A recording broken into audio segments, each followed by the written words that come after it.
Eh bien, bonjour à tous et bienvenue pour ce nouveau webinaire de la FIS. Nous sommes très très heureux de vous retrouver. Ce soir, nous allons parler voitures électriques. Est-elle écologique? Alors, c'est un sujet qui revient dans l'actualité ces temps-ci, si je puis dire, hein, avec l'augmentation des prix du carburant et la crise au Moyen-Orient. On est vraiment, pour le coup, au cœur de l'actualité. Et je suis très heureux vraiment d'accueillir Patrick Pelata. Bonjour Patrick, comment allez-vous? Bonsoir Jean-Claude, bonsoir Michel, ça va bien. Alors, vous avez été, je vais en deux mots parcourir votre biographie. Vous avez été diplômé et de l'école polytechnique et de l'école des ponts et chaussées. Vous êtes aussi de l'école des hautes études en sciences sociales. Vous avez fait la plupart de votre carrière au sein du groupe Renault. Vous avez rejoint en 1984 dans la production et dans l'ingénierie. En 1999, expérience passionnante, j'en suis certain, vous êtes parti au Japon pour devenir vice-président exécutif de Renault. Et puis pour revenir en France, vous êtes délégué, délégué en charge des opérations. Et puis dès 2002, vous êtes impliqué dans la décarbonisation pardon, des mobilités routières, et notamment à travers le programme de véhicules électriques de Renault, dont la Zoé à partir de 2009, qui a été annoncé en 2009. Et puis ensuite, vous êtes parti 5 ans à San Francisco chez Salesforce. Et puis vous avez maintenant votre propre société de conseil en mobilité, cela va sans dire. Vous êtes, c'est important de le signaler pour nos auditeurs, administrateur de Safran, d'Orano et de Vulog, qui est une plateforme d'autopartage depuis 8 et 9 ans. Et puis surtout, last but not least, hein, vous êtes en 2023 élu président de l'Académie des technologies, donc vous êtes maintenant désormais président honoraire. Voilà. Donc, j'espère ne pas avoir fait d'erreur, mais voilà, une carrière particulièrement riche et je suis sûr que vous allez nous apprendre beaucoup, beaucoup, beaucoup sur les voitures. Alors, moi et en particulier les voitures électriques, peut-être même plus largement, hein, ce dont vous allez nous en parler ce soir, peut-être pas que les voitures, mais les mobilités au sens large et comment on arrive à décarboner nos systèmes de mobilité. Je vous cède la parole, Patrick, pour à peu près 45 minutes et puis ensuite on en viendra aux questions-réponses. Merci. Donc, pour parler de la voiture électrique et se poser la question si elle est écologique, il faut un petit peu définir ce que veut dire écologique. Ici, je le prendrais comme qui respecte l'environnement, ce qui veut dire qui contribue à ralentir le réchauffement de la planète, puis à l'arrêter, ce qui respecte l'eau, sa qualité et sa rareté, qui respecte les océans, qui respecte la biodiversité et tout ce qui va avec les forêts, la nature, etc. Voilà. Alors, c'est une question assez large. La voiture électrique, c'est quelque chose de plus étroit. J'aborderai très rapidement les camions, j'en parlerai un petit peu, puisque c'est fondamentalement la même chose. Voilà. Donc, je vais parler déjà des mobilités routières. Donc, ça inclut les camions, les véhicules utilitaires légers, les voitures et le climat. Ensuite, je vais montrer qu'il faut accélérer la décarbonation de ces mobilités routières. Je vais parler des alternatives, les biocarburants, l'hydrogène ou l'électricité. Je vais parler de l'impact donc des véhicules électriques, ce qui veut dire l'impact des batteries, des moteurs, du cuivre, etc. Je vais parler du recyclage, que à l'horizon dont on parle, ça va être un champ important. Et je vais aussi rapidement à la fin juste évoquer le grand nombre d'innovations qui sont en train de se développer dans ce champ nouveau. Voilà. Alors, la mobilité routière et le climat, eh bien d'abord, il faut regarder vite. Ça, ce sont les émissions de gaz à effet de serre de la planète depuis 1850 et comme vous le voyez, avec une accélération très forte depuis la Deuxième Guerre mondiale. Et là-dedans, ça c'est important. Alors, je juste mets le 2025, mais ça a continué à augmenter, hein, ça s'est arrêté en 2024. Sinon, là, en vert, vous avez les jaunes verts, là, ce qui est issu des fossiles. Et ça, c'est du CO2. Voilà. En mauve foncé, vous avez ce qui est aussi du CO2, mais qui vient du changement d'affectation des terres. Et là-dedans, vous avez les incendies et le fait que quand on rase des forêts, ça absorbe moins de CO2, donc c'est comme si on en émettait, etc. En mauve pâle, vous avez le méthane, CH4. Ça, c'est important, c'est ce qui est émis par le bétail, et c'est aussi ce qui est émis par les rizières, et c'est aussi les fuites de gaz naturel ou de biogaz qui sont du méthane et qui ont un pouvoir de réchauffement très puissant. Donc il y a beaucoup moins de méthane que de CO2 qui est émis, mais par contre avec un effet beaucoup plus important, entre 20 et 100 fois plus important que le CO2. Et puis ensuite, vous avez le N2O et les gaz fluorés qui comptent un petit peu moins. Donc, faut jamais oublier le méthane. C'est ça un petit peu ce qu'il faut voir dans ce.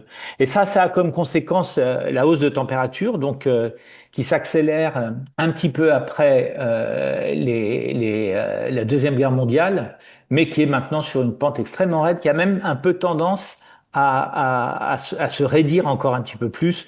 Et là, vous avez il y a 8 mesures différentes. Elles donnent franchement toutes la même chose. Et ce qu'il faut se rappeler aussi derrière ça, c'est que chaque fois qu'on envoie du CO2, enfin un gaz à effet de serre, soit du méthane ou du CO2 ou d'autres, dans l'atmosphère, en fait, c'est le cumul qui fait augmenter la température. Hein. C'est-à-dire, si on arrêtait tout de suite, la température descendrait pas. Il faudrait commencer à absorber du CO2 pour que la température redescende. Et donc, on est sur quelque chose qui a énormément d'inertie. Et donc, d'où l'urgence d'agir vite sur ces émissions de gaz à effet de serre et donc de CO2 pour ce qui concerne les mobilités routières, essentiellement. Et pour éviter la catastrophe, le GIEC a fait des scénarios que vous voyez ici. Donc ça, c'est des scénarios qui avaient comme base de données 2015, qui a été fait en 2022. Si je remets par-dessus l'évolution qu'on a eue depuis, ben, vous voyez, c'est pas brillant. On est maintenant au-dessus des scénarios, y compris un scénario qui nous amènerait à 2 degrés. Donc, il faut vraiment réagir, sinon la planète pourrait terminer avec 3 ou 4 degrés, voire plus si on fait vraiment rien du tout. Et ça, ce serait catastrophique pour tout.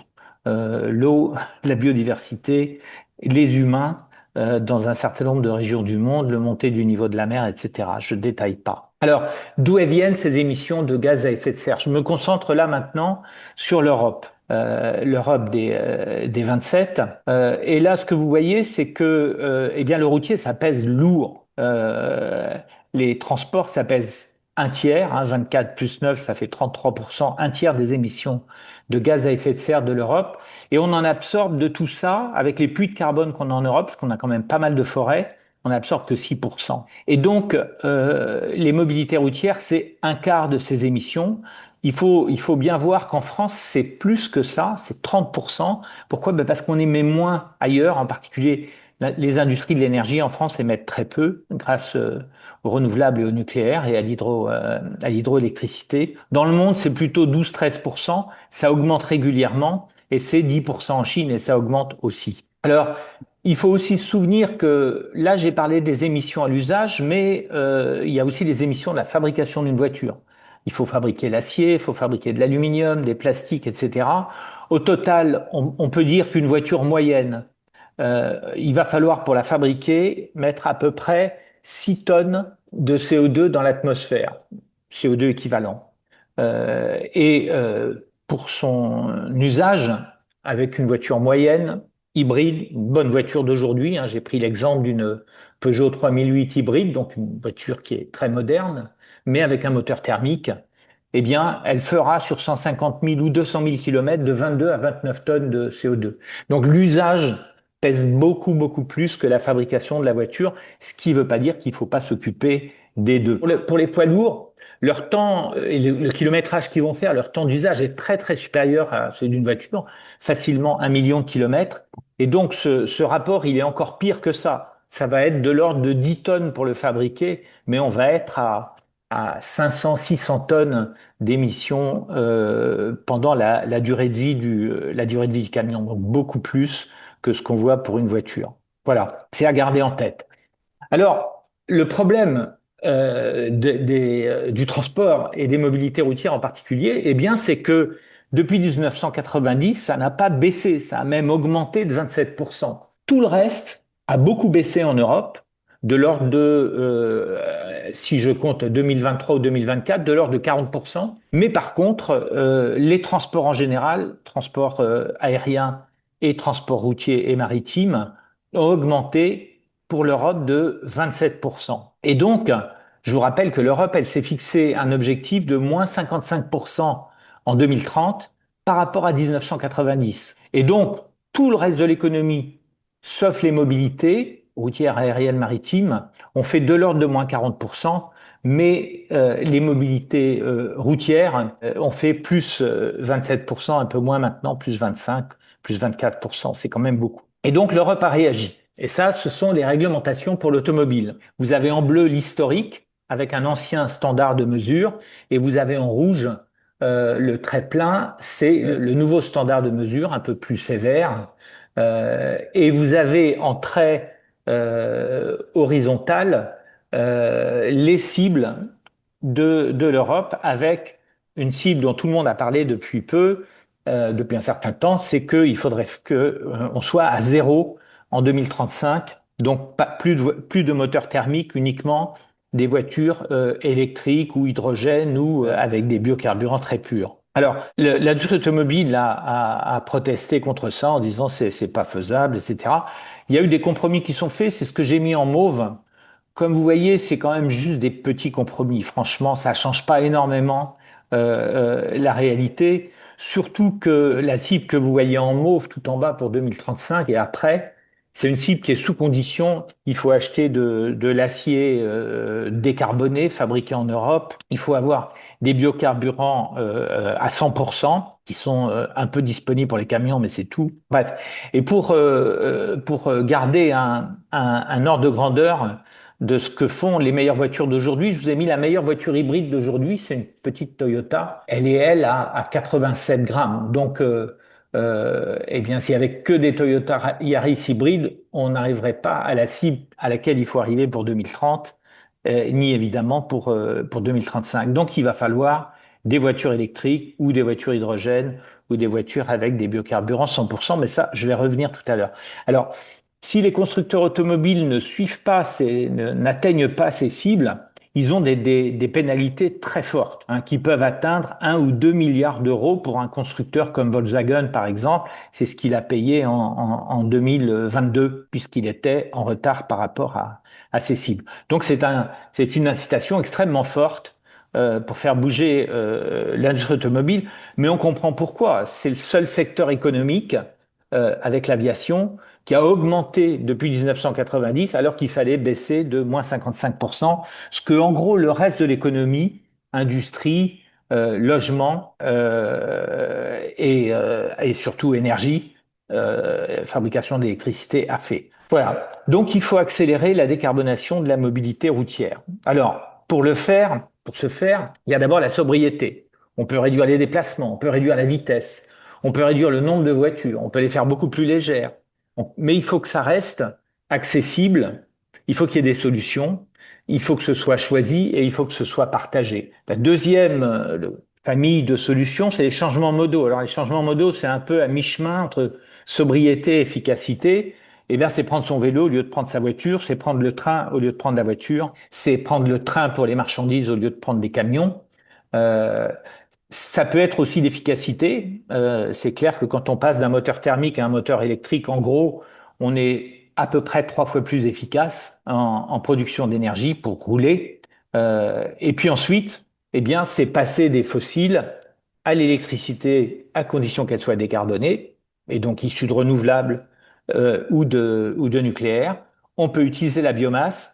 On pourrait aussi utiliser l'hydrogène naturel si on était sûr qu'il y en avait. Pour l'instant, on le cherche. On n'a pas encore trouvé des quantités garanties et puis surtout, on n'a pas commencé encore à exploiter cet hydrogène naturel, mais c'est toujours une solution qu'il faut garder en tête. L'Académie des technologies a d'ailleurs développé ce point sur la sobriété et c'est accessible sur le site de l'Académie. Alors, les changements modaux, les mobilités douces et partagées, c'est évidemment une solution. C'est plus facile dans les grands centres urbains, plus difficile quand on s'en éloigne. Mais surtout, j'ai voulu ici chiffrer à peu près ce qu'on peut en attendre.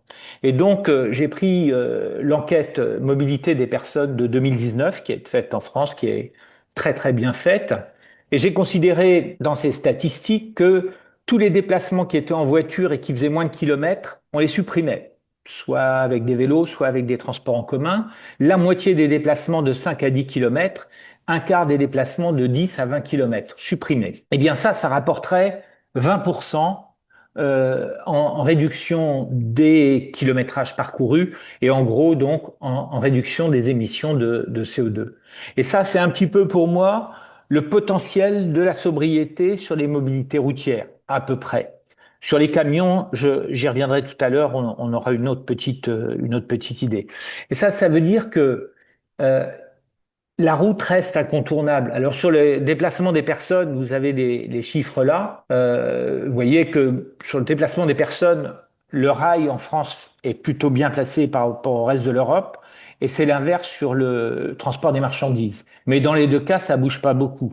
Si on doublait le fret ferroviaire, par exemple, c'est de 10 à 20%, eh ben, il resterait quand même un petit peu moins de 80% du fret qui se ferait par la route. Et ça, le patron de la SNCF précédent, Jean-Pierre Farandou, avait estimé que pour faire ça, il faudrait 100 milliards d'euros. Donc une facture quand même assez salée. Voilà, tout ça pour dire que on peut faire des efforts sur le rail, il faut faire des efforts sur le rail, sur le fret aussi ferroviaire, mais il faut aussi s'occuper de toute façon des voitures et des camions qui passent par la route. Alors, quitter les fossiles, qu'est-ce que ça veut dire? Avec l'électricité décarbonée, on peut faire de l'hydrogène décarboné par électrolyse. On peut faire ce qu'on appelle des e-carburants, donc des carburants de synthèse qui sont faits avec du CO2 qu'on capture dans l'atmosphère ou dans des cheminées et de l'hydrogène décarboné. On peut aussi faire avec la biomasse des biocarburants. On peut même faire des e-biocarburants, c'est un petit peu mieux. On les enrichit à l'hydrogène décarboné. Tout ça, ça coûte un peu cher. Et puis surtout, on va voir que les ressources qui sont derrière ces choses-là sont limitées. Enfin, on peut aussi, je l'avais pas mentionné, réduire l'empreinte CO2 des infrastructures et des objets de la mobilité, donc des voitures, des camions, des avions. Voilà. Alors, biocarburant, hydrogène ou électricité, comment on peut comparer ça? Alors, je vais commencer par le biogaz. Le biogaz, ce sont des statistiques européennes. Là, j'ai mis le petit drapeau européen. Le biogaz, aujourd'hui en Europe, on en fait de l'ordre de 184 TWh. Mais le gaz naturel, on en consomme 3170 TWh. C'est les données de 2023, ça, pour toute l'Europe. Là-dedans, les transports, c'est ce que j'ai mis en rouge, ils en consomment une toute petite part. Et de biogaz, c'est tellement petit que le trait n'aurait même pas été visible si je l'avais mis. C'est moins de 1 TWh qui est consommé en biogaz par les transports. Si on voulait seulement traiter le fret routier longue distance, il faudrait 500 TWh. Or, le biogaz, il va d'abord servir à remplacer du gaz naturel. Et vous voyez que on est loin du compte. Il va falloir aussi remplacer du gaz naturel avec de l'électricité ou de l'hydrogène naturel si on en trouvait. Alors, on pourrait se dire, on pourrait augmenter le potentiel de biogaz. Ça a été chiffré par plusieurs études en Europe. Ça a été chiffré par l'Académie des technologies. On pense qu'on pourrait difficilement, seulement même doubler. Donc même si on doublait, l'Académie des technologies dit même moins que ça, même si on doublait, ça ferait 360. Vous voyez qu'on est encore très loin de ce qui va être nécessaire pour remplacer le gaz naturel et du coup de ce qui va rester pour le fret routier, qui a une autre solution qui est l'électricité. Alors que sur la colonne de gauche, il y a des cas où il n'y a pas d'autre solution que d'utiliser du biogaz. Donc ça paraît pas être une bonne solution, non pas que c'est pas efficace, simplement parce que la ressource est nécessaire ailleurs. Alors je peux dire après la même chose sur l'éthanol. L'éthanol, c'est une bonne solution du point de vue du climat, mais ça consomme 2 fois plus d'énergie, voire 2 fois et demi plus d'énergie, et donc il n'y aura pas cette biomasse disponible. Elle va aller vers d'autres secteurs qui en ont plus besoin et qui n'ont pas d'autres solutions. Quant au diesel issu d'huile de colza, par exemple, lui, il passe même pas, il fait que moins 45% sur les émissions CO2. La Commission européenne et l'Europe, d'ailleurs, a décidé, le Parlement aussi, qu'il fallait un seuil d'au moins moins 65% pour considérer que les biocarburants participent à la décarbonation et donc c'est pas une solution. Donc on voit que ce qui est issu de la biomasse, qui va être nécessaire ailleurs et qui est pas en si grande quantité que ça, eh bien les mobilités routières, c'est pas pour elles une bonne solution. L'hydrogène, il faut le fabriquer avec de l'électricité décarbonée. Et, sauf en France, on est plutôt en train d'en manquer aujourd'hui. Pour ça que on utilise encore autant de charbon, de lignite en Allemagne et de gaz. Et donc, il faut savoir que quand on utilise de l'hydrogène fait avec de l'électrolyse et donc de l'électricité en amont, eh bien finalement, on a consommé 3 fois plus d'électricité que si on était passé directement par une batterie. Donc, ça va s'améliorer un peu quand on aura réussi à faire fonctionner l'électrolyse à haute température. Il restera quand même ce ratio de 2,5. Et puis il y a d'autres technologies qui sont alors là en recherche très amont avec de la plasmalyse qui permettrait peut-être de descendre à un rapport de 2. On peut aussi faire comme on fait aujourd'hui avec du méthane et ensuite capturer le CO2 et le stocker dans le sol. Aujourd'hui, ces technologies-là, on les connaît, on ne sait pas les faire à grande échelle et surtout ça coûte relativement cher. Évidemment, si on trouvait de l'hydrogène naturel, ça, ce serait une très bonne solution. Mais pour l'instant, on n'en a que des soupçons de gisement. Et enfin, un dernier point aussi, puisque j'entends de temps en temps, mais on pourrait utiliser l'hydrogène avec les mêmes moteurs. Alors d'abord, c'est pas les mêmes moteurs. Les températures de combustion de l'hydrogène dans un moteur sont très élevées, et donc il faut adapter les moteurs. Et là aussi, il faudrait 3 fois plus d'énergie, et même plus parce que le rendement d'un moteur thermique est moins bon que le rendement d'une pile à combustible. Voilà. Donc c'est pas de solution. C'est pour ça que la solution qui s'est détachée depuis maintenant une quinzaine d'années, c'est la voiture électrique et petit à petit maintenant les camions électriques. Alors, quand on compare les deux, bah, quand vous êtes du côté de la voiture électrique, vous passez directement d'une fabrication d'électricité, qui peut être une centrale, qui peut être des panneaux solaires ou une éolienne, alors que quand vous passez par l'hydrogène, il faut avoir la même chose, production d'électricité.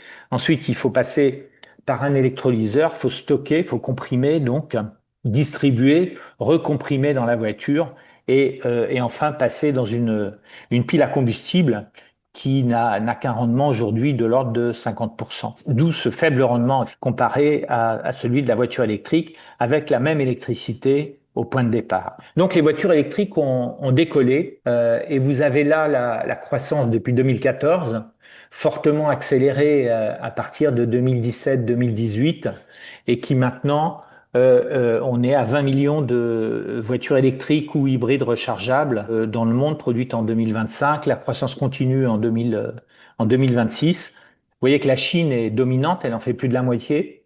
L'Europe est deuxième quand même. Les États-Unis, avec Trump, là, ont commencé à faire marche arrière et vont être dépassés pendant l'année 2026, c'est maintenant certain, par ce qu'on appelle le reste du monde, la rest of the world, dans lequel vous avez le Brésil, l'Indonésie, l'Inde, la Thaïlande, etc., etc. De nombreux pays se sont mis à l'électrique et avec une croissance très rapide, le Vietnam, etc. Voilà. Alors, la part de marché de ces voitures électriques maintenant en Chine, c'est plus, ça a été en 2025 pour les voitures là. Tout à l'heure, j'étais sur les voitures et véhicules utilitaires. Là maintenant, je suis que sur les voitures. 54% de ces voitures. En Europe, on est arrivé à 27%. Les US sont un peu en dessous de 9% et ça baisse, un peu en dessous de 10 et ça baisse. Et le reste du monde est à 6% avec une croissance très rapide aujourd'hui. Voilà. Donc, les voitures électriques se sont imposées. Est-ce que c'est une bonne idée? Et donc, est-ce qu'elles sont écologiques? On en vient au cœur du point. On a vu que pour le climat, probablement, mais je vais essayer de vous montrer en détail pourquoi. Et sur le reste, eh bien, c'est plus discutable et on va voir un petit peu en quoi ça ne l'est pas, comment ça pourrait l'être et qu'est-ce qui resterait éventuellement. Voilà. Donc l'empreinte ça va être d'abord l'empreinte des batteries. C'est ce qu'il y a de plus important. L'empreinte de l'électricité, évidemment. Si on alimente des voitures électriques avec une électricité qui est faite avec du charbon, eh bien, ça va pas le faire. L'empreinte aussi de la fabrication des voitures, la fabrication des moteurs électriques, de l'électronique de puissance, ça consomme très peu. Les moteurs électriques, c'est à peu près la même empreinte qu'un moteur thermique. Et la fabrication des voitures, c'est à peu de choses près la même empreinte, sauf le cuivre pour les voitures et les moteurs, dont je reparlerai donc rapidement. Donc sur ces 3 points, fabrication des voitures, des moteurs et électronique de puissance, où il y a des gros changements, encore des innovations. En gros, c'est à peu près la même chose. Il y a une différence significative quand même qui est le cuivre. Le reste, c'est les batteries et l'électricité pour faire avancer, pour faire tourner les moteurs électriques. On va pouvoir parler après aussi la disponibilité des matières. Et enfin, on va pouvoir parler de l'impact minier et l'impact de la fabrication des batteries, qui est la partie, je dirais, la plus discutable. Mais je vais essayer d'aborder ça avec une approche scientifique et basée sur les faits des véhicules électriques, de l'impact des véhicules électriques. Alors, ça, c'est un petit graphique qu'il aurait fallu actualiser, mais j'avais pas les moyens de le faire, qui montre la consommation de métaux critiques. Donc, c'est pas l'ensemble des métaux. Il n'y a pas l'acier là-dedans, il n'y a pas l'aluminium, il n'y a pas les plastiques. Entre une voiture électrique avec une grosse batterie quand même, une batterie un peu ancienne là, nickel, manganèse, cobalt et dans des taux où il y a encore beaucoup de cobalt, et puis une voiture thermique. Donc là, vous voyez, bon, manganèse, il y en a énormément, c'est pas un sujet. Le cuivre, c'est un sujet. Eh bien, il y en a quand même 2 fois et demi plus dans une voiture électrique. Donc ça, c'est un sujet. Ensuite, il faut du lithium, il faut du nickel, il faut du cobalt, de moins en moins, puisque les batteries, petit à petit, réduisent la part de cobalt dedans. Et puis, il faut du graphite qui peut être naturel ou bien qui peut être artificiel, fabriqué avec du carbone et de l'électricité. Et ce que vous voyez sur la droite, c'est l'empreinte GHG, c'est gaz à effet de serre en français, hein, de l'exploitation minière et le raffinage des différents métaux. Vous voyez, le cobalt, c'est très élevé. Le nickel de classe 1, c'est celui qu'on utilise dans les batteries, c'est très élevé aussi. Le lithium, un petit peu moins. Le cuivre, beaucoup aussi. Et donc, on est sur des matériaux qui ont des empreintes carbone significatives. Et donc, il faut bien aller regarder cette partie-là de l'empreinte carbone des batteries.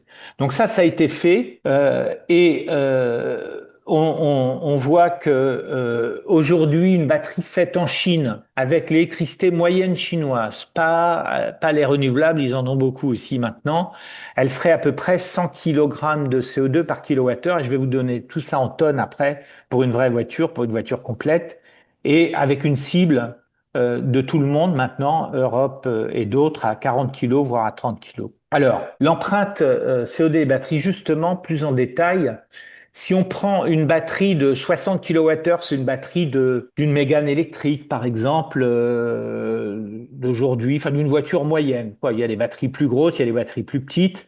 Et si on considère qu'elle est dépréciée sur 150 000 km, alors, faite en Chine, avec de l'électricité moyenne chinoise, ça représentera à peu près 6 tonnes. Donc, je rappelle ce que j'ai dit tout à l'heure. Pour fabriquer une voiture, il faut 6 tonnes, une voiture moyenne. Donc, pour la batterie, il faut 6 tonnes de plus, ça ferait 12 tonnes. Mais on va en économiser, si l'électricité est bien décarbonée, une vingtaine de tonnes. Ça se tient encore, mais c'est quand même pas terrible.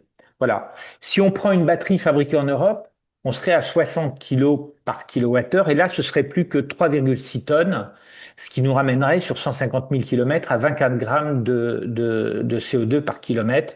Et en cible, c'est ce sur quoi tout le monde travaille aujourd'hui, descendre à 40 kilos, ce qui ferait un petit peu moins de 2 tonnes, 12 grammes de CO2 par kilomètre. Et ça, c'est sur l'ensemble de la chaîne de valeur. La mine, le raffinage des métaux, la fabrication des poudres, la fabrication des électrodes, la fabrication des cellules et des batteries. Tout ça pèse en émissions CO2, ce que je vous ai mis sur ce tableau. Alors quand on ramène ça sur la deuxième chose, pardon, qu'il faut prendre en compte, c'est l'empreinte CO2 de l'électricité. Là, je vous ai mis dans le petit graphique l'évolution de l'empreinte CO2 de l'électricité en Europe.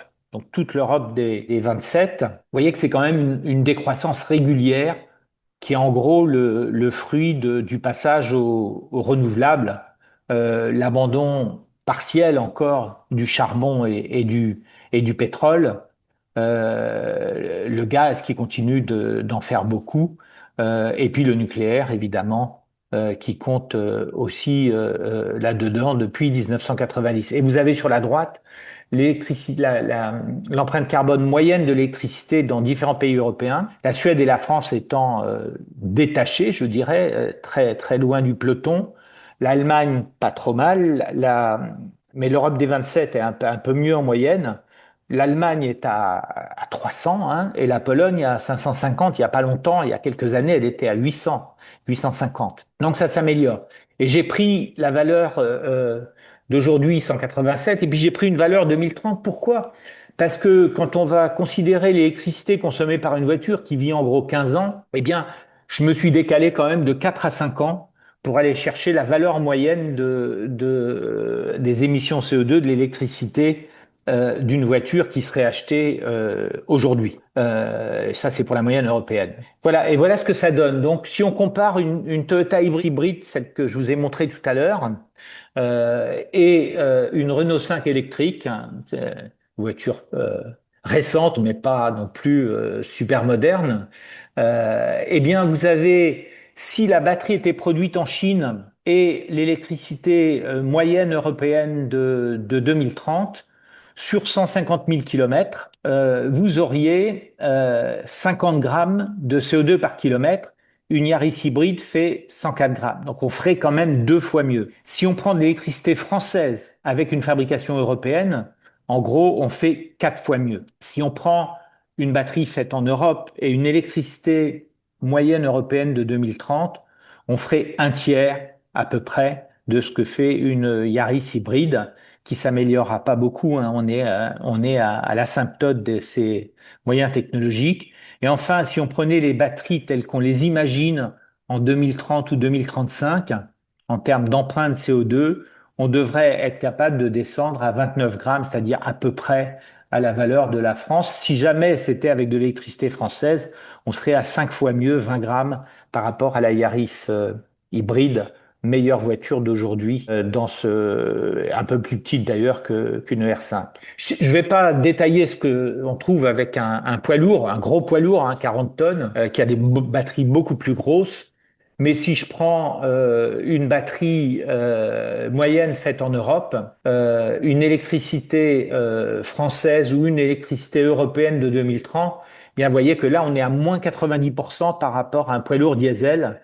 Et si j'avais pris un poids lourd qui fonctionne au biodiesel pur, on aurait quand même réduit de l'ordre de 75% avec une fabrication avec une électricité européenne. Voilà, et 86% pour une électricité française. Donc c'est de toute façon une amélioration très importante. Je rappelle que si on était avec de l'hydrogène fait d'électrolyse, ben on serait à 3 fois plus en gros, quoi, hein, sur la partie émission à l'usage.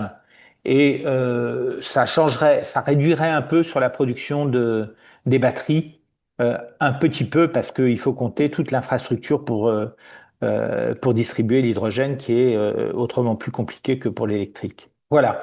J'en viens maintenant, donc ça c'est pour la partie climat. Donc sur la partie climat, je dirais il n'y a plus de débat aujourd'hui. Les voitures électriques, sauf si elles sont utilisées dans les pires régions dont l'électricité est faite avec du charbon ou de la lignite, c'est partout ailleurs une bonne solution. Ça améliore les choses, ça les améliore significativement, évidemment, si on a de l'électricité très décarbonée et si on fabrique les batteries, là aussi, dans des usines qui sont décarbonées, ce qui est le cas, assez largement décarbonées, ce qui est le cas dans les usines européennes, en particulier françaises. Maintenant, j'en viens à la question la disponibilité des métaux, quelque chose qu'on entend beaucoup. Donc là, le petit calcul qui est fait, c'est des besoins pour 2030. Pour 2035, il faudrait, en gros, entre 2035 et 2040, il faudrait doubler ces chiffres-là qui sont sur la gauche. Et j'ai pris moitié-moitié des batteries nickel, manganèse, cobalt qui nécessitent plus d'émissions de gaz à effet de serre et des batteries lithium, fer, phosphate, toutes sont au lithium, hein, pour moitié-moitié. Ça risque d'être plus pour le lithium, fer, phosphate, mais c'est pas très important. Et là, vous avez donc les besoins annuels en 2030 et il faudrait presque doubler pour 2040 pour faire simple. Et vous avez à droite les productions 2024. Donc, et vous avez les réserves prouvées. Donc, sur le lithium, il y a 10 ans, il n'y avait quasiment pas de production. Donc, on est en croissance continue, c'est pareil pour les réserves prouvées. On ne considère pas que c'est un sujet parce que la production de lithium, elle augmente sans cesse. D'ailleurs, les prix du lithium ont bougé beaucoup en 2021-2022 pour des raisons que je pourrais expliquer dans les discussions. Mais depuis, ça, les prix sont retombés, ce qui veut dire qu'on sait produire ça. Le vrai sujet, ce sera le nickel. Parce que là, le nickel, on l'utilise aussi pour les aciers au nickel. Et là, bah, si on double en 2035 ou 2040, ça ferait 3000 tonnes. Même si on augmente encore la production de nickel, et pour ça, il faut 10 ans pour ouvrir une mine de nickel, ça ne le fera pas, puisqu'on en aura aussi besoin pour faire des aciers, des alliages d'acier au nickel. C'est le point le plus dur, et c'est pour ça que les batteries lithium fer phosphate qui n'ont pas de nickel, pas de cobalt, se développent en proportion. C'est le marché qui régulera ce point-là. Et puis enfin, le cobalt, là, c'est déjà pas un problème. Et la question de l'extraction du cobalt par les enfants, c'est une question qui est surveillée de très très près par tous les constructeurs de batteries et d'automobiles. Il y a des grandes mines de cobalt aussi, comme on les connaît ailleurs, en Australie et ailleurs. Et enfin, il faut se rappeler aussi que quand on extrait du nickel, en général, on extrait aussi du cobalt. C'est des métaux qui sont souvent ensemble. Donc, c'est pas non plus un sujet. Le dernier sujet, c'est sans doute le cuivre. Et là, les prix augmentent en continu. Les réserves prouvées sont fortes, mais il faut beaucoup de temps pour ouvrir des mines de cuivre.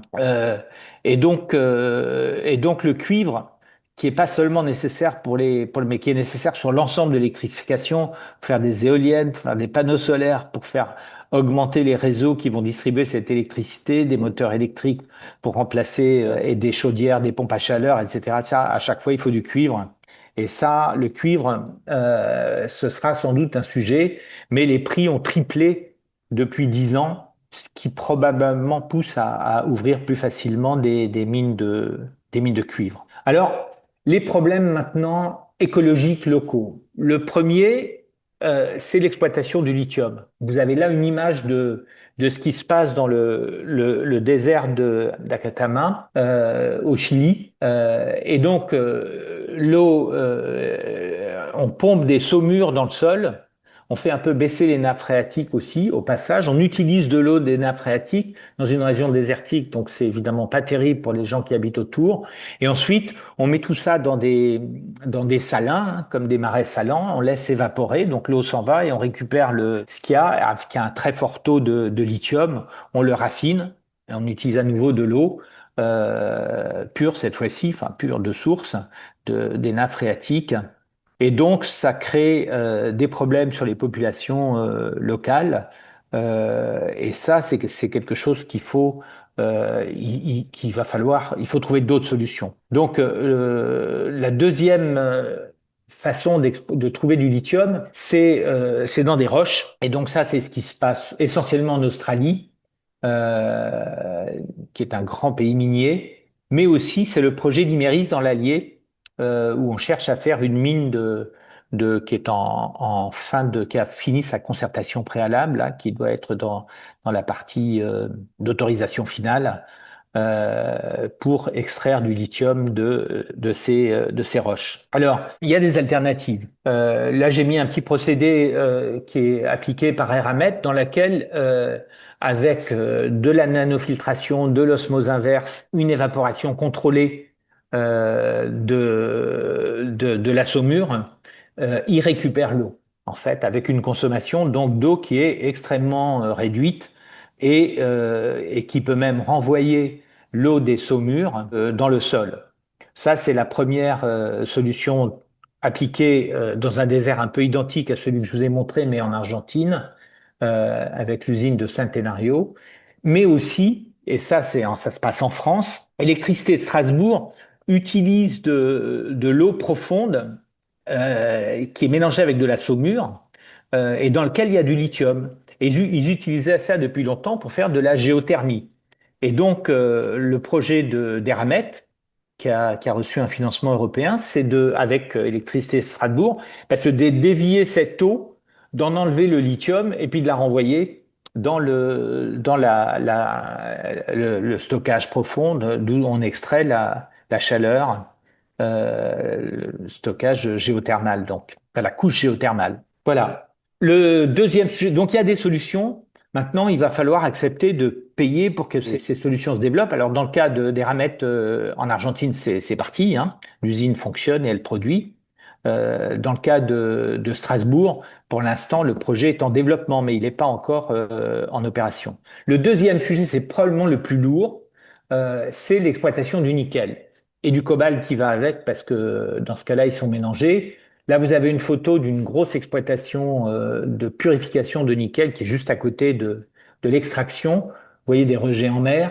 Il y a des rejets en mer en profondeur en plus qui abîment la faune profonde autour de ces îles indonésiennes. Il y a de la déforestation et ils utilisent de l'énergie, de l'électricité qui vient de centrales à charbon et de la chaleur qui vient de centrales à charbon. Donc tout ça, c'est pas terrible. Et ça, on est là dans le cas typique où l'empreinte carbone de la batterie, c'est une centaine de tonnes par kilowattheure, de tonnes de gaz à effet de serre par kilowattheure. Mais là aussi, il y a des solutions qui sont appliquées, par exemple, en Nouvelle-Calédonie, où on fait de la reforestation derrière, avec un engagement clair du groupe minier, en l'occurrence c'est Eramet et un groupe américain maintenant, ou anglais, dans une autre mine. On peut les boues, au lieu de les rejeter dans la mer, on peut les stocker, les faire sécher et les remettre là où on les avait prises. Les boues en question, c'est ce qui est pas du nickel dans le minerai qu'on a sorti, quoi. Donc c'est du sol en gros qu'on peut remettre au même endroit. On peut utiliser de l'énergie électrique et donc il y a un plan d'électrification en Nouvelle-Calédonie et on peut appliquer ce qui s'appelle responsible mining. Là, c'est avec des standards qui sont maintenant reconnus dans le monde et une tentative en Europe, c'est pas décidé, mais c'est discuté, que les matières premières pour les batteries fabriquées en Europe et voire utilisées en Europe, alors à un horizon 2030 ou 2035, devront être au standard IRMA, Initiative Responsible Mining Assurance. Et donc, une usine comme celle-là ne serait plus qualifiée. Et puis, on va voir qu'il y a d'autres idées qui arrivent sur l'exploitation du nickel pour réduire son impact écologique. Et enfin, il ne faut pas oublier le recyclage. Le recyclage, donc, c'est une grande tradition dans l'automobile, hein. Il y a des règlements qui sont très anciens, qui obligent à recycler. C'est pour ça que quand j'étais numéro 2 de Renault, j'avais fait une joint venture avec Suez, où on a racheté le plus gros ferrailleur français pour apprendre à recycler nous-mêmes et optimiser le recyclage avec des taux imposés par l'Europe. Et on peut recycler les batteries. Ça, je ne vais pas le détailler, ce serait trop long. Mais ce qu'il faut retenir, c'est qu'on sait recycler les batteries. Aujourd'hui, la technologie existe. Ce qu'il faut, c'est assez de volume pour commencer à avoir des usines avec des volumes suffisants. Et on sait recycler le nickel à 98-99%. Pareil pour le cobalt. Plus de 80% et on espère plus encore pour le lithium. Et même un petit peu, on sait recycler aussi le graphite, donc les éléments les plus critiques. Évidemment, il y a aussi de l'aluminium et du cuivre dans les batteries et ça se recycle aussi très bien. Là, il y a une industrie qui existe depuis longtemps. Donc, le recyclage des batteries, c'est pas un sujet avec quelque chose de très important. Si on arrive à peu près 100% ou pas grand-chose de voitures vendues électriques en 2035, ça veut dire qu'à un moment, on va pouvoir réutiliser les batteries en question et on n'aura plus besoin d'aller les chercher dans des mines. Le parc européen de toute façon étant stable, ça veut dire que entre 2035 et 2050, petit à petit, on va se mettre à réutiliser le nickel, le cobalt, le lithium,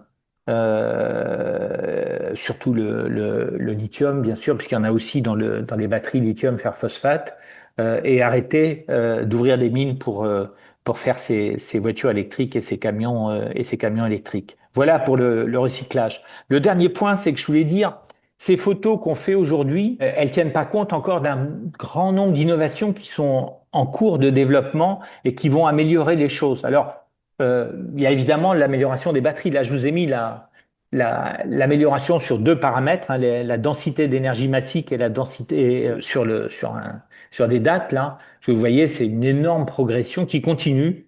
tous les jours, avec malheureusement plutôt les Chinois en pionnier dans ce domaine-là. Et puis il y a ce qui fait la performance, donc la densité d'énergie augmente bien sûr, mais c'est surtout les vitesses de recharge.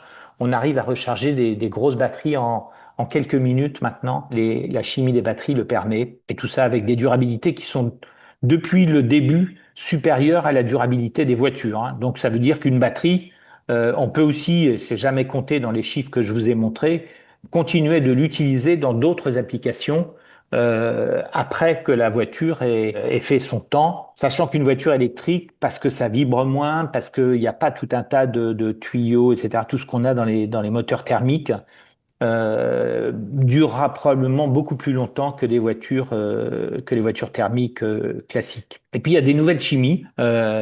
Donc il y en a une qui est, je ne vais pas rentrer dans les détails non plus, mais le sodium-ion par exemple, qui est technologie d'abord brevetée en France, mais qui est aujourd'hui développée par les Chinois et qui est moins dense. Donc il y a moins d'autonomie à poids équivalent.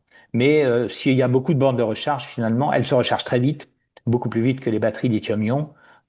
Finalement, c'est une autre solution. Ça se développe beaucoup en Chine en ce moment. Et donc, la dynamique technologique après, en dehors des batteries, qui est quand même le gros paquet, bien, ça se développe sur les moteurs, toujours. Renault a par exemple fait un travail avec une start-up là, qui améliore encore de quelques pourcents les moteurs. Les moteurs, ça a des rendements de 92, 93, 95%. On arrive encore à gagner 2 ou 3% de plus. L'électronique de puissance, là, c'est ST Microelectronics, c'est un pionnier avec le carbure de silicium. La fabrication des cellules, le process lui-même, qui se simplifie et qui gagne en énergie et chaleur dépensée. L'extraction du lithium, je vous en ai parlé, l'extraction raffinage du nickel, avec des projets aujourd'hui déjà démontrés en laboratoire d'absorption de CO2 avec les résidus miniers du nickel. Ça, c'est pour certaines sortes de minerais, mais particulièrement présentes au Canada. Du raffinage aussi par plasma électrique, un développement en Allemagne et au Canada. Le phytomining, c'est mettre des plantes sur des endroits où il y a trop peu de nickel pour l'exploiter, mais qui est en surface. Donc il y en a beaucoup en Nouvelle-Calédonie en particulier, en Australie aussi. Et faire que les plantes, choisir des plantes qui absorbent bien le nickel et ensuite, évidemment, moissonner les plantes, en extraire le nickel avec une empreinte carbone là beaucoup plus faible que l'extraction minière actuelle. Voilà ce que je voulais vous dire. J'ai dépassé un petit peu, mais donc en résumé, la décarbonation des mobilités routières, c'est un impératif pour le climat. Je vous l'ai dit, 30% en France, 27% en Europe, 10 à 15% dans le reste du monde et ça continue d'augmenter. C'est important aussi pour la souveraineté énergétique. Si on était à 100% aujourd'hui, on n'aurait pas les soucis qu'on peut avoir avec le pétrole qui passe plus par le détroit d'Ormuz. C'est aussi un champ immense et très actif d'innovation autour des véhicules électriques, bien sûr, avec encore beaucoup de progrès à faire, à la fois au plan économique et au plan écologique. J'espère que je vous en ai à peu près décrit le paysage. Je vous remercie. Eh ben, merci Patrick, c'était vraiment extrêmement riche et extrêmement vaste. Donc merci pour cette présentation. Voilà, moi j'ai appris énormément en tout cas. Voilà, vraiment un très très très grand tour d'horizon. Je cède la parole à Michel parce que je crois qu'il y a des Oui, questions. Donc oui. voilà. Merci Jean-Claude, oui, merci Patrick pour cette présentation passionnante. Effectivement, il y a beaucoup de questions, j'en totalise déjà une bonne douzaine, et je les prends, je crois que je vais les prendre finalement dans l'ordre de leur arrivée, puisque finalement les questions ont suivi le plan en 6 parties de votre exposé. Comment l'Europe vérifie-t-elle que les différents objectifs d'émissions de CO2 successifs sont et seront atteints? Alors, sont atteints, c'est plus facile que seront. Sont atteints, c'est des choses qui sont mesurées et elles sont mesurées à- à- dans les usines, elles sont mesurées avec les voitures. On connaît le kilométrage total fait dans les voitures, on connaît les consommations, on connaît l'âge des voitures, etc., les modèles et tout, donc on est capable de le reconstruire. Pareil pour les camions. Et puis, il y a une manière encore plus simple, c'est qu'on regarde la consommation d'essence, la consommation de diesel, la consommation de gaz. Et ça vous donne déjà, en France, La consommation d'énergie fossile, c'est à peu près c'est 58-59% de la consommation totale d'énergie. Donc tout ça, ça se mesure, là, parce que c'est des importations, c'est des voilà. C'est plus difficile pour la biomasse, les gens qui brûlent le bois, etc. Mais ça, l'effet sur le climat, il est à zéro, puisqu'en gros, le bois, il a absorbé du CO2, on renvoie du CO2 dans l'atmosphère, donc c'est pas très grave si on se trompe là-dessus. Mais sur l'essentiel, c'est à peu près ça. On regarde aussi ce qu'il y a dans les usines, et puis ensuite, vous avez des émissions de CO2 qui sont, quand vous fabriquez du ciment, par exemple, vous le chauffez, donc ça, avec de l'énergie, ça, vous pouvez mesurer. Mais ensuite, vous avez, quand on réduit je sais plus, un carbonate de calcium, là, ça émet du CO2. Mais ça, on peut le calculer à partir de la masse de ciment qui a été produite. Voilà. Donc tout ça, c'est sommé. Et puis enfin, dernier point, pour le méthane, c'est plus compliqué avec le bétail ou les chanderies et les fuites de gaz. Mais là, on commence à avoir maintenant des mesures par satellite, avec d'ailleurs des détecteurs européens, peut-être français, je sais plus trop. Voilà. Alors Trump, parmi tous les dégâts qu'il a créés, eh bien, il a viré les gens qui faisaient ces mesures aux États-Unis pour pas pour être sûr que personne n'allait dire le contraire de ce qu'il dit. Pouvoir mentir tranquillement. Donc là, il y a beaucoup moins de mesures maintenant côté États-Unis. Mais les scientifiques américains, une grande partie de la société, sont pas d'accord avec ça. Je pense que ça continue d'être mesuré, quoi. C'est comme en médecine, casser les thermomètres, c'est une Voilà. façon de Alors, finalement régler les problèmes de santé. le futur, c'est plus compliqué. Là, c'est des plans, hein. C'est-à-dire, les différents pays ont des plans, ils les annoncent, on regarde si c'est fait ou si c'est pas fait. Voilà. Les mesures qu'on a sur l'Europe, d'abord, ça fait très longtemps en Europe, ça fait une quinzaine d'années au moins que c'est standardisé. Donc, tous les pays le font exactement de la même manière. Et là, je pense qu'on se trompe pas beaucoup. D'accord. La question suivante portait sur la biomasse et biocarburants, justement sur les e-carburants, les e-biocarburants. Disons, l'auditeur fait observer que les moteurs restent thermiques et donc émettent des gaz à effet de serre. Alors, est-ce une solution? Une réelle, est-ce qu'il y a un intérêt? Pour les voitures et les camions, non, parce que là, il faut 6 fois plus d'énergie que une voiture électrique. Donc par contre, pour les avions, oui. Parce que pour les avions, l'hydrogène, ça marche que pour des courts courriers, mais ça marche pas pour les moyens et les longs courriers. Donc, on aura besoin d'e-fuel. Alors, un e-fuel, le bilan carbone d'un e-fuel, si c'est vraiment fait comme on le fait aujourd'hui dans les quelques pilotes qui existent là, on fait de l'hydrogène décarboné avec de l'électrolyse venant d'électricité décarbonée, renouvelable ou nucléaire. Donc ça, c'est propre. Et puis on capture du CO2 dans des cheminées d'usines. On a le droit jusqu'à 2041 de par les lois européennes, mais après ce sera une capture directe dans l'air. La technologie existe, ça prend beaucoup de place, ça coûte pas si cher que ça à faire, et donc on va transformer le CO2 en CO, coller ça, procédé Fischer-Tropsch ou d'autres, coller ça avec les molécules d'hydrogène et on va refaire des molécules donc CH4, C2H6, etc., etc., les molécules des carburants, quoi. Et on va renvoyer ça dans l'atmosphère, mais avec un CO2 qu'on aura capturé. Donc avec un bilan nul au rendement près quand même de cette opération. Le problème, c'est son prix. Mais pour l'aviation, aujourd'hui, on voit pas d'autre solution. Très bien, merci. Je m'inquiète parce qu'au fur et à mesure où vous répondez, je vois que les questions arrivent. Donc c'est bon. Alors, à propos de votre diapo sur la décarbonation des mobilités, l'auditeur pose la question, quid du transport des marchandises par supercontainer, avion, cargo en provenance de Chine? Enfin, Alors, voilà. oui, l'empreinte carbone par le maritime, c'est pas très élevé, mais il faudrait là aussi remplacer leur fuel ça peut être par un biocarburant là pour le coup. C'est pas des volumes très importants, mais quand même. Avion cargo là, par contre, c'est vraiment du point de vue de CO2, c'est une catastrophe. Donc ça faut vraiment éviter au maximum. Euh, et puis, le fret, je l'ai dit tout à l'heure, le fret ferroviaire, les containers, etc., c'est très bien, mais ça a beaucoup de mal à se développer parce qu'il faudrait créer, si vous voulez, Je me souviens chez Renault, pour faire traverser des trains, pour que des trains traversent la région parisienne, il vous faut faire des stocks énormes parce que de temps en temps, ça passe pas. C'est priorité aux passagers et priorité à la maintenance la nuit. Donc, les trains de fret, à la fin, et souvent, ils passent pas. Et vous avez Paris qui est comme ça, vous avez Lyon qui est comme ça. Même l'Allemagne, hein, qui est plus avancée que nous, ils ont d'énormes problèmes avec leur réseau aujourd'hui. Donc, c'est pour ça, je pense que l'objectif de doubler, passer 10 à 20%, c'est déjà, si on y arrivait, ce serait magnifique. Euh, et Jean-Pierre Farandou, le patron de la SNCF, quand il a demandé les 100 milliards, personne lui a dit on va vous les donner, hein. Donc voilà, ça coûte. Ça coûte. Alors, donc, un sceptique qui me pose la question, vous avez évoqué une durée de vie de batterie de 150 000 kilomètres. Une batterie, ça dure plutôt 50 000 kilomètres, il me semble. Non, non, non, Non. non, les batteries, non.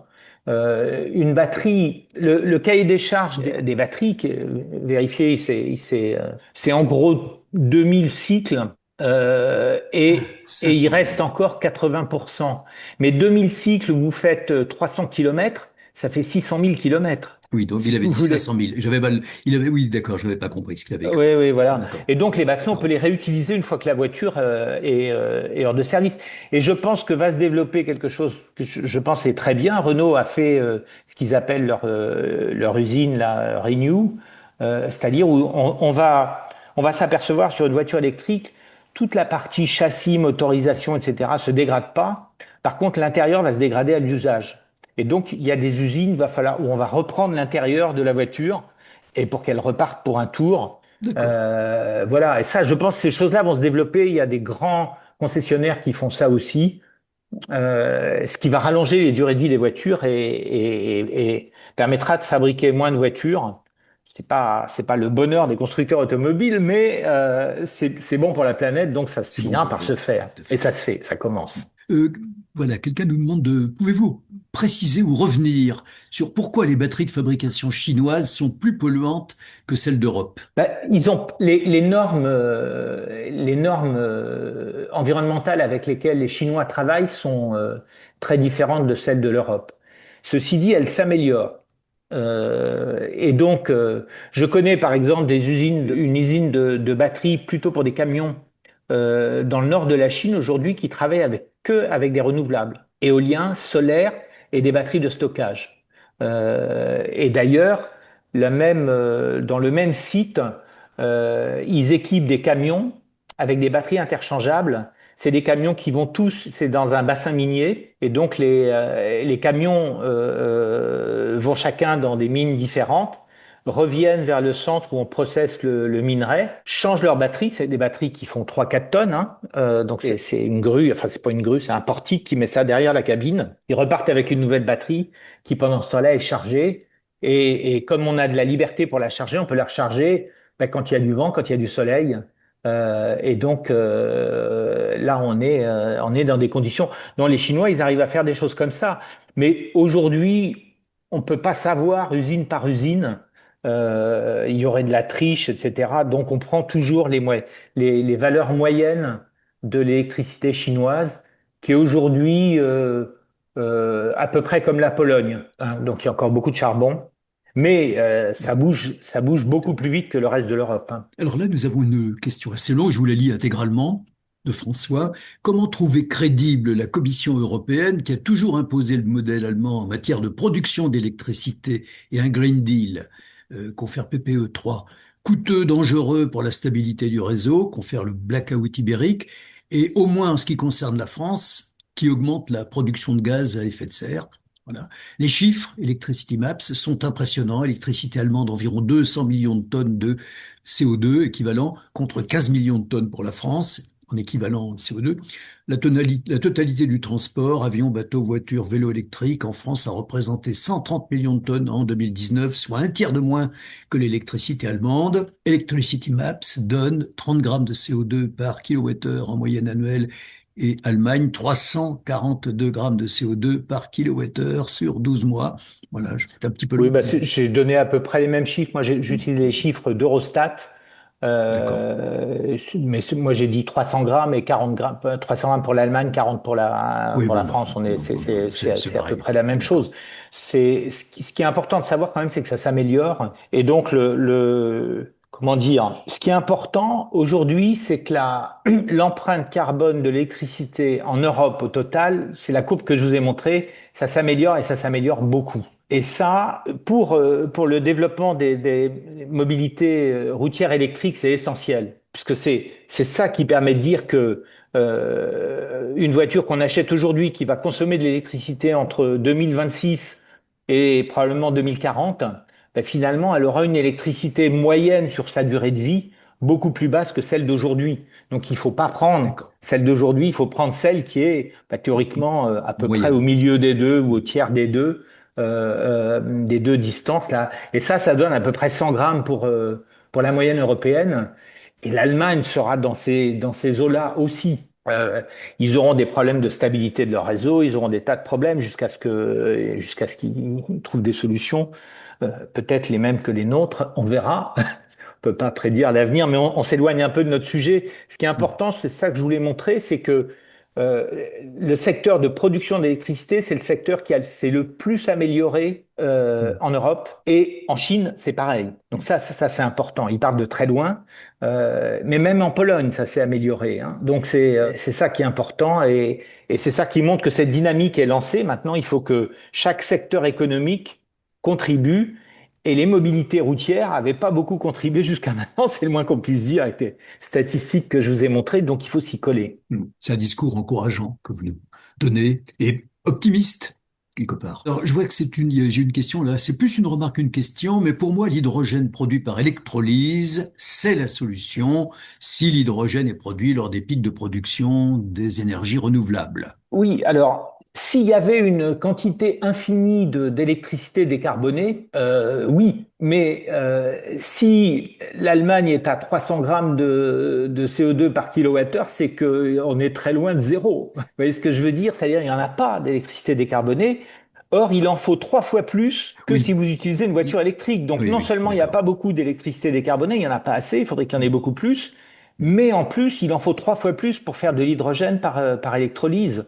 Donc, à la fin, vous avez un rendement, et c'est un petit peu, je vais caricaturer, mais c'est un petit peu les Shadocks, hein. Qu'est-ce qu'on fait avec l'électrolyse? On prend une molécule d'eau et on la casse. Ensuite, on a de l'hydrogène, on le comprime, on le transporte, il y a des fuites, on le Il y a des faits. recomprime pour le mettre dans la station, on le recomprime pour le mettre dans une voiture, et on passe dans une pile à combustible. Qu'est-ce qu'elle fait, la pile à combustible? Eh ben, elle prend l'hydrogène en question, l'oxygène dans l'air, et elle refabrique une molécule d'eau, quoi. On est parti d'une molécule d'eau, on arrive à une molécule d'eau, et on a perdu au passage 60, 70, 75% de l'énergie électrique qu'on avait. Donc, c'est quand même pas un processus génial. L'hydrogène, quand on est capable de l'utiliser, ses fonctions réductrices, par exemple, pour faire de l'acier décarboné avec de l'hydrogène, on utilise les fonctions réductrices de l'hydrogène.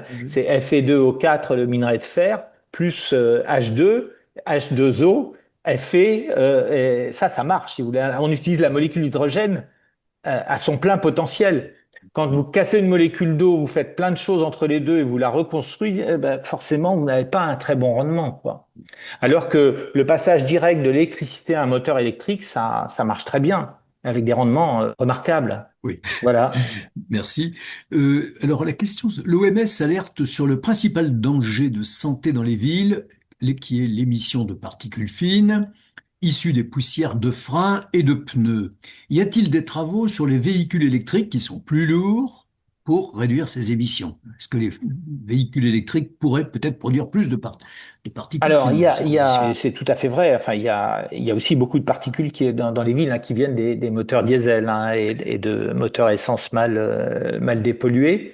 Donc, les particules de frein sont les plus fines et les plus agressives. Et donc là, sur les véhicules thermiques, on commence à voir, il y a des fournisseurs qui proposent ça, un espèce d'aspirateur derrière les disques de frein, les plaquettes de frein, en fait, pour aspirer je ne crois pas qu'il y ait quoi que ce soit en série aujourd'hui, donc je pense qu'il n'y a personne qui a accepté de payer pour mettre ça dans les voitures. Mais par contre, pour une voiture électrique, pour tous ceux qui en ont, ben, on freine pas. On freine pas dans une voiture électrique. On freine que quand les freinages d'urgence, c'est le moteur qui est un alternateur aussi. C'est le moteur qui freine. Moi, j'ai une Zoé en puissance maxi, je dois avoir 80 kilowatts, quelque chose comme ça. Une Zoé de Renault. En absorption d'énergie, je monte à presque 30. Ça veut dire qu'au freinage, j'ai 30 kilowatts. Donc, tant que je fais pas un freinage d'urgence, c'est le moteur qui freine. Je touche pas à mes freins. Je touche pas à mes freins. Je touche à mon frein uniquement pour le faire le dernier mètre, m'arrêter sur le dernier mètre. On n'utilise pas les plaquettes de frein dans une voiture électrique, sauf freinage d'urgence, et c'est pas ça le problème. Par contre, vous avez raison, il y a le problème des pneus. Alors, là, c'est des souvenirs un peu anciens, mais pour moi, les molécules de particules de pneus sont des molécules beaucoup plus grosses et c'est des molécules organiques. Donc, pour moi, c'est beaucoup moins dangereux que ce qu'on a dans les particules émises par des disques de frein et les plaquettes, dans lesquelles il y a de l'amiante et tout un tas de choses pour que ça résiste longtemps, parce que ça monte très haut en température. Voilà, donc j'ai pas vu d'études encore sur la taille comparée et ce que ça permet, parce que c'est ça la vraie question. Parce que les voitures électriques, si les gens conduisent brutalement, et que ça consomme, elles sont plus lourdes, il y a plus de couples, donc il y aura plus d'émissions de particules de pneus. Ça, c'est un fait. Mais il n'y en aura pas sur les particules de frein. Et dans ma mémoire, c'est les plus agressives, mais j'ai pas de données là-dessus, donc D'accord. je peux vous donner que cette information Bon, ben, c'est qui intéressant. est vieille. Bon, alors je pense que vous avez partiellement répondu à la question, mais je vous la pose quand même. Elle est un petit peu posée différemment. Pourquoi les recherches des constructeurs automobiles ne parlent que très rarement des moteurs à hydrogène, pris haute technicité? Bon, Et pour la répondu, raison dont, oui, que vous pour avez. la raison dont je vous ai parlé, c'est-à-dire Oui, que je pense. c'est pas une bonne solution. Oui, BMW en a fait il y a très longtemps, mais par exemple, Toyota et Hyundai, qui sont les seuls à faire encore des voitures et des camions électriques en tout petit volume, là, ils font ça avec des piles à combustible. Parce que le rendement de la pile à combustible, jusqu'au réservoir d'hydrogène, c'est pareil, hein, que vous ayez un moteur à hydrogène ou une pile à combustible, mais le rendement des piles à combustible, aujourd'hui, il est meilleur que le rendement d'un moteur. Le rendement d'un moteur, c'est un cycle de Carnot, hein. Donc, quand vous arrivez à 42-43% de rendement, c'est magnifique. Les piles à combustible, on espère aujourd'hui dépasser 50%. Voilà. Et Euh, puis, je l'ai dit aussi, c'est peut-être un peu technique, mais un moteur à hydrogène, ça fonctionne à très haute température. Dans l'air, il y a de l'azote, et donc on va produire des oxydes d'azote, des NOx. Et ça, c'est pas bon.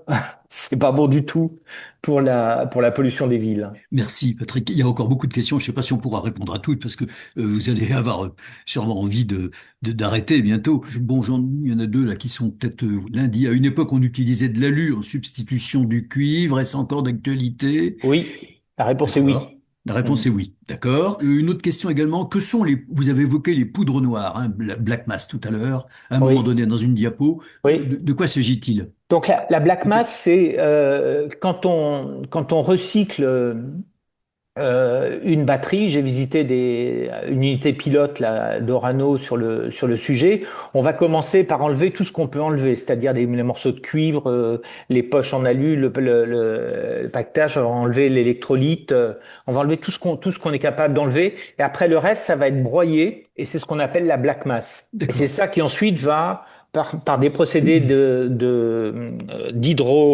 d'hydrochimie, on va dissoudre ça avec des sels et ensuite on va séparer les liquides avec donc des sulfates de nickel, de cobalt, le lithium, je ne sais plus trop comment on le sépare, enfin, mais c'est fait par hydrométallurgie, hydrochimie. D'accord. Petite question. Quid de l'allègement des véhicules électriques? De l'allègement. Oui, ça c'est une très bonne question parce que les constructeurs automobiles en Europe ont surfé avec des prix élevés à partir de 2021-2022 parce qu'il y avait pénurie de composants électroniques, ce qui fait qu'on s'est retrouvé dans une situation inconnue depuis les années 50 où la demande était supérieure à l'offre, ce qui permet de monter les prix, voilà, de mettre plus d'équipements en vendant plus cher. Et donc, on s'est habitué à ça et on a besoin de faire des voitures électriques plus légères, plus petites,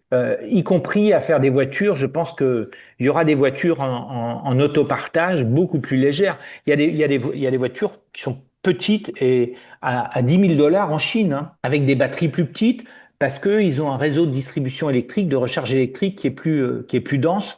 On peut faire ça aussi avec des batteries sodium. Ça, on se recharge en 5 minutes, mais il faut qu'il y ait un réseau assez dense et on va avoir seulement 100 km d'autonomie, ce qui, franchement, pour la vie de tous les jours, en usage urbain, est largement suffisant, hein. Donc oui, il faut pousser dans cette direction, mais les constructeurs, ils vont pas naturellement aujourd'hui. On va dire ça comme ça. D'accord, d'accord. Question, quid de l'usine Bolloré, batterie à électrolyte solide? Alors, moi, j'ai connu cette usine déjà ça devait être en 2010, je crois, donc ça fait 16 ans. Le problème, c'est que elle fonctionne à température élevée. À l'époque, c'était 80 degrés. On m'a dit qu'ils ont descendu un petit peu, mais on sait pas garder une voiture avec une batterie dedans à 80 degrés. On sait pas faire ça. C'est pour ça que ça s'est développé un peu sur les bus, parce que bah, quand ils roulent, la batterie, la garder chaude, c'est pas compliqué. Et quand ils sont au dépôt, bah, on peut la chauffer, quoi. Donc, mais ça marche dans ce cas-là. Elle est quand même assez chère, hein, elle est pas donnée. Et elle a une bonne durabilité. Voilà, mais son problème principal, c'est elle a besoin de rester chaude. Pourquoi? Parce que ils ont un électrolyte solide au milieu, une sorte de céramique, plastique, je sais pas trop ce que c'est, je me souviens plus. Et donc les ions qui doivent faire dans une batterie, il faut que les ions circulent de l'anode à la cathode et réciproquement, quoi. Si pour qu'ils puissent passer facilement, il faut qu'il y ait assez de température, sinon dès que la température descend, ça se fige et il n'y a plus rien qui passe. Et dans ce cas-là, ça y est, vous avez plus de batterie. Donc, même une batterie lithium-ion, elle est sensible à la température, hein. À -20, ça fonctionne beaucoup moins bien que à température ambiante, hein. Donc, et par contre, les batteries au sodium, là, elles sont insensibles à ça. Et pour ça aussi que ça commence à se développer dans certaines régions. Merci. Là, j'ai une question assez personnelle. Si vous étiez élève ingénieur aujourd'hui, sur quel défi technologique auriez-vous envie de démarrer votre carrière parmi tous ceux que vous avez évoqués? Ah, ça, c'est une question. J'aurais aimé, mais voilà. Ça fait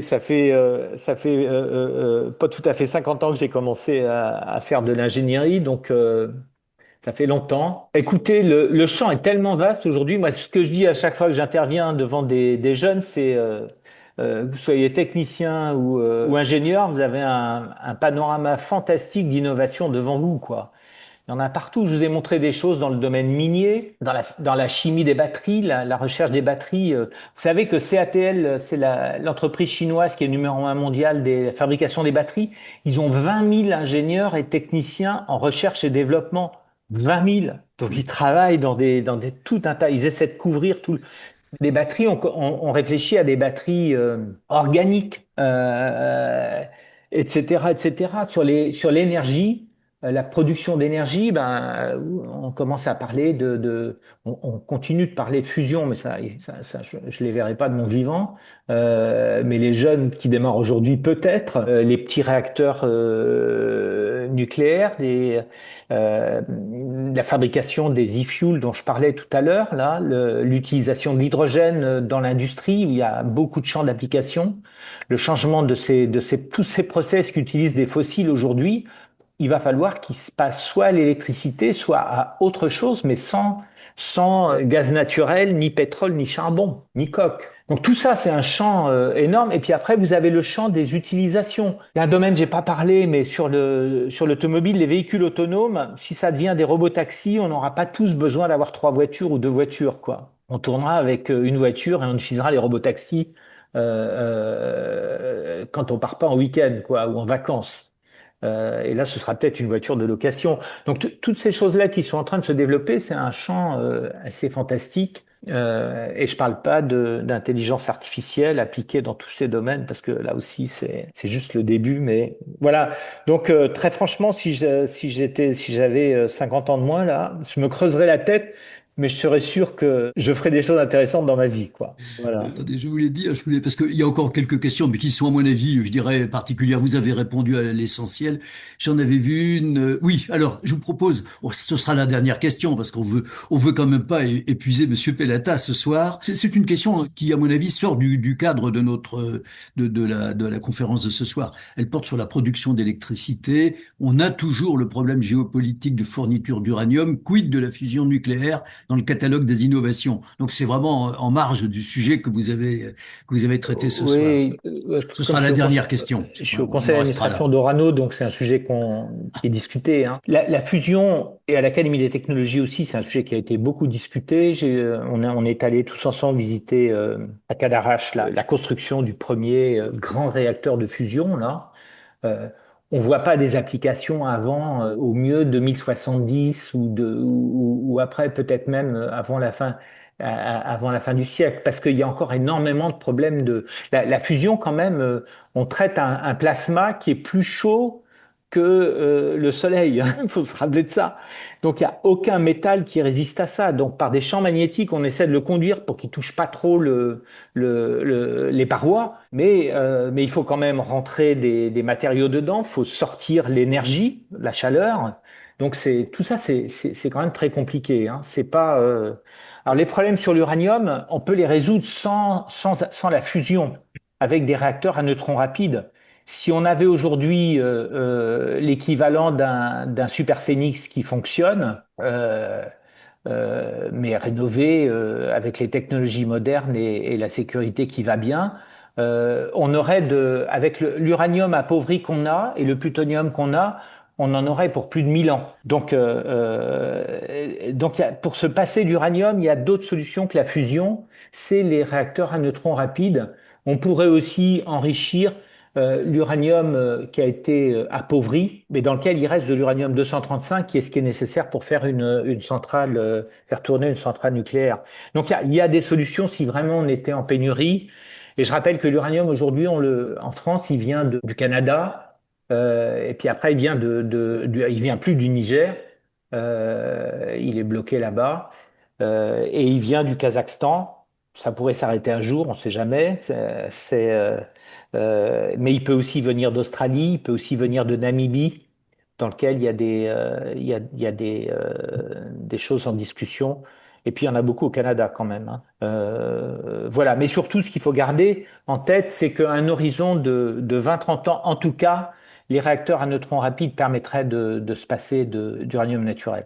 Merci. Écoutez, Patrick, vous nous passionnez depuis maintenant 1 heure et demie. Je vois d'ailleurs que quelqu'un dit grand merci à l'orateur et à l'équipe de la FIS. Je pense qu'il y a d'autres remerciements qui arrivent ailleurs parce que moi je ne lis que la rubrique questions et réponses. Je vais redonner la parole à Jean-Claude là. Absolument. Un très grand merci, Patrick. C'était vraiment extrêmement riche. On aimerait continuer à explorer tous ces sujets avec Oui, vous. oui, oui. Voilà, et effectivement, je vois vraiment beaucoup de remerciements. Donc, je me fais le porte-parole de tous les messages que je vois passer sur le chat qui vous remercie pour cette présentation et vos explications. Je voudrais juste à nouveau rappeler à toutes les personnes qui sont encore connectées, très nombreuses d'ailleurs, puisque nous Très sommes nombreuses, encore plus de très 100. Donc, vous nombreuses. voyez, vous Oui. avez vraiment réussi à passionner l'ensemble de nos auditeurs. Que le prochain webinaire aura lieu le 27 mai sur la perception des risques en santé avec Jocelyn Roth. Donc, retenez cette date et rejoignez-nous pour le prochain webinaire. Un très grand merci, Patrick, un grand merci, Michel, et un grand merci à tous pour votre attention. Merci d'avoir regardé cette vidéo. N'hésitez pas à la partager autour de vous et à vous abonner sur notre chaîne YouTube pour recevoir les prochaines. Nous vous rappelons également que vous pouvez retrouver le dernier numéro de la revue de la FIS, Sciences et Pseudosciences, en kiosque et sur notre boutique en ligne, ainsi qu'accéder gratuitement à tous les anciens numéros sur notre site internet afis.org et sur notre application smartphone Afis Science. De plus, si vous souhaitez soutenir notre association, vous pouvez également adhérer via notamment notre site internet. Encore merci, à bientôt!